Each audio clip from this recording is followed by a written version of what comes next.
You're going to find very few out there that don't consider the original Legend of Zelda an all-time classic, but its sequel, Zelda 2: The Adventure of Link, is a little bit more of a mixed bag of opinions. Originally released for the Famicom Disk System in 1987, and then in 1988 for the Nintendo Entertainment System.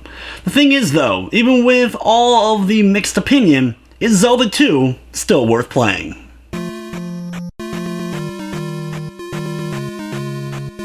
While of course it's vastly different from the original, Legend of Zelda 2 is a personal favorite of mine. The biggest jarring difference between Zelda 1 and 2 was the approach to gameplay. Here in Zelda 2 you had the side-scrolling style of action that permeated most of the game. There was a tiny bit of side-scrolling in the original, mostly when you would go underground and get items in dungeons, and it's something that we would see later on in other classic Zeldas, but it was never really the main feature outside of, well, I guess the CDI titles. This ended up providing, in my opinion, some of the most rewarding gameplay in the history of classic gaming. Mastering the sword techniques, figuring out how to approach each enemy type, knowing that attacking head-on wasn't always the best strategy. Sometimes a jumping attack, or hitting an enemy, backing away and then coming back into them, learning how to use the downward thrust, the upward thrust, and even ducking and attacking your enemy in the ankles was sometimes the best way to deal with them. It also made every encounter feel rewarding when you were able to best some of the tougher enemies. One of the other major differences was having experience to earn, like a classic RPG. Every time you defeated an enemy, well, most enemies, as well as you could just find experience laying around on certain areas of the map, you eventually would reach levels, in which case you were able to upgrade one of three stats, either magic, health, or attack. Health was handled a little bit different. Instead of just having hearts in the upper corner that you could tell how low of health you were getting, you instead had a meter that represented a number. Health would of course decrease depending upon what ended up hitting you with each enemy and type of attack, doing more or less points of damage. It was a little bit more difficult at times to be able to tell exactly how much was being done to you, but it still was a neat idea nonetheless. While there was a little bit of magic involved in Zelda 1, Zelda 2 started the magic gauge as its own separate entity, something that would later go on to become a major feature in other Zelda titles, though it wasn't quite as heavily used as it was in Zelda 2. In Zelda 2, you travel to towns, find sages, talk to them, and you would end up getting new magic spells, such as Shield, which would actually increase your defense for a period of time.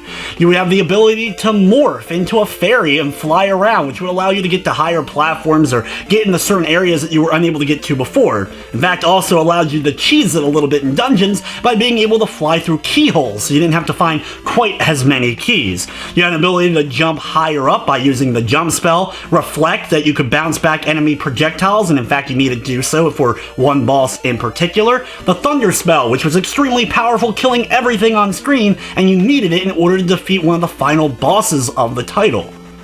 Each of these spells had their best moments that you could use them, but since you had a limited magic gauge, you had to pick and choose which spells you used at certain times. The story in Zelda 2 was a direct sequel to the original Zelda, though it featured a different Zelda than the one we saw in Zelda 1. This one has been asleep for a long time, and Link is tasked with traveling around, defeating bosses, going to palaces, and eventually waking her and getting a hold of a Triforce piece that was first introduced here, the Triforce of Courage.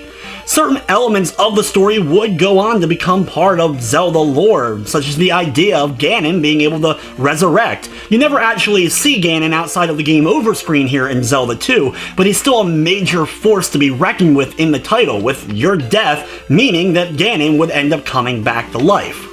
Zelda 2 also introduced us to towns for the first time. Here you were able to talk to citizens, regain your magic and health meters, talk to the old men to learn the spells, but also guards or soldiers that would teach you the upward and downward thrust. There were side quests to be had, and the names of the towns would go on later to be the names of the sages in Ocarina of Time. Well, all of them except for Kasuda.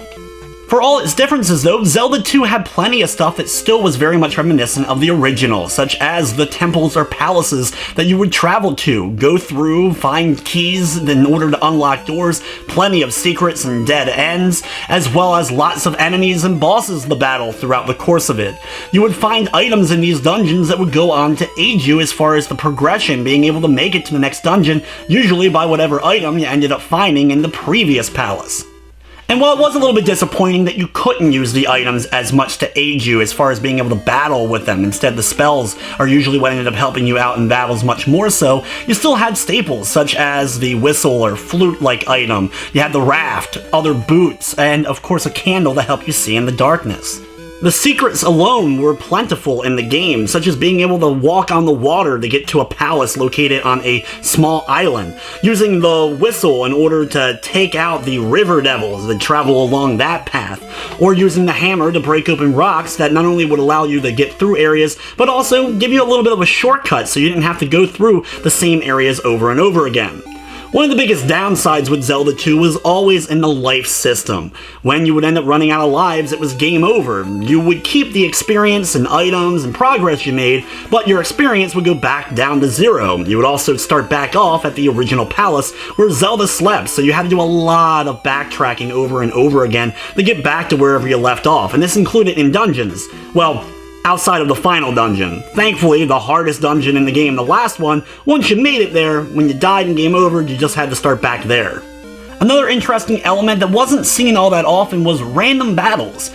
On the main overworld map of Zelda 2, while you're traveling along, after just a few steps, enemies will appear in groups of 3. Sometimes you also get a fairy in the mix that will end up filling your health back if you're able to grab that, and you had major and minor encounters that were represented by the different monsters on screen, and depending upon where you were on the world map would depend on what area you ended up making it to, whether it ended up being a forest setting, or the desert, or a swamp-like one, and the enemies involved in each, you always were trying to make sure you got to either a major or minor encounter in an area where you felt more comfortable.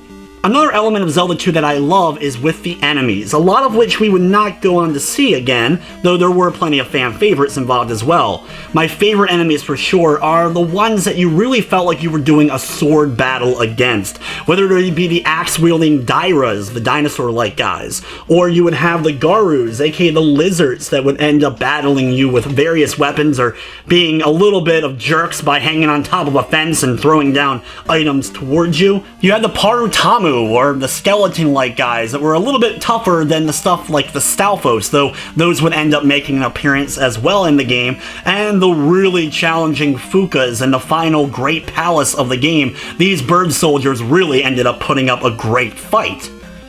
And out of the enemies that ended up not really appearing again, one of my favorites for sure was the Wosu. These guys appear first in Parappa Palace, the very first one of the game. They're endless, they die in a hit, they don't end up giving you any experience, and can be a little bit on the annoying side for sure. I love the fact that these guys just charge you outright with a knife in the front, and even has blood dripping from the knife. I think the only instance really of blood in Zelda 2. But I just love these little guys. The designs of their sprites were one of my favorites. There was also plenty of returning enemies though that were still pretty fun to fight, like Gorias, Moblins, Octoroks, and even Zoras.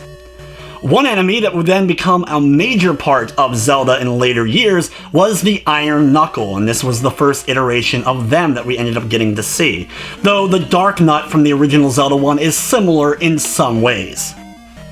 And while the enemies are great, it's also the bosses that ended up being memorable to me, such as Mazora or Horsehead. This very first boss that you end up encountering, trying to figure out that you had to jump in order to hit him in the head, this would end up becoming something that you would put into play on most of the other bosses, or a lot of the other enemies in the game, trying to just barely escape his attacks. You would go on to do more of this when you battled Helmet Head in the second palace, actually knocking his helmet off. There was actually 2 versions of Helmet Head in the original Japanese version of Zelda 2, though one of these would end up getting replaced by Guma. This guy was the big, heavy barbarian-like guy that ended up having the very short-range mace that ended up dealing a lot of damage later on in the game. There was Kroc, the giant version basically of a Wizrobe or wizard in the game. You could only hurt him by reflecting the spells back at him, so you had to have the reflect spell.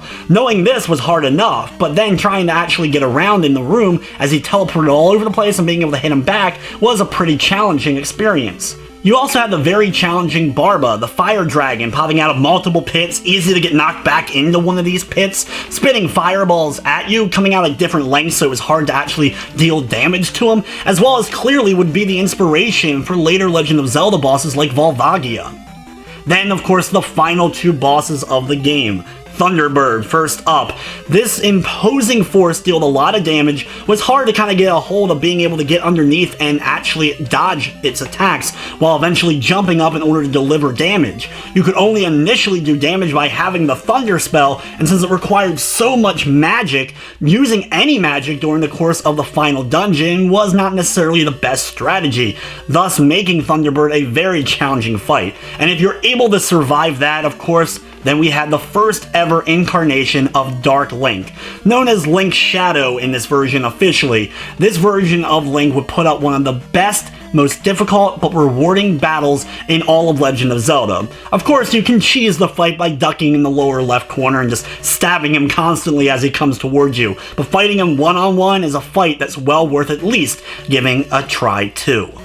Tying everything together in Zelda 2 for me, though, is the soundtrack, composed by Akito Nakasuka instead of Koji Kondo outside of the overworld map.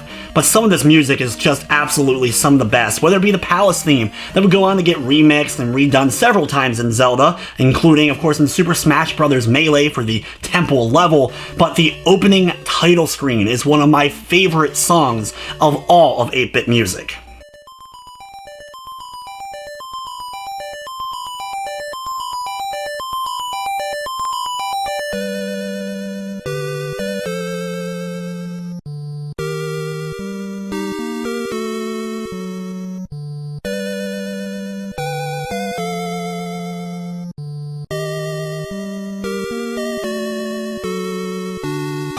Zelda 2 would go on to sell over 4 million copies, making it one of the top-selling NES/Famicom games of all time.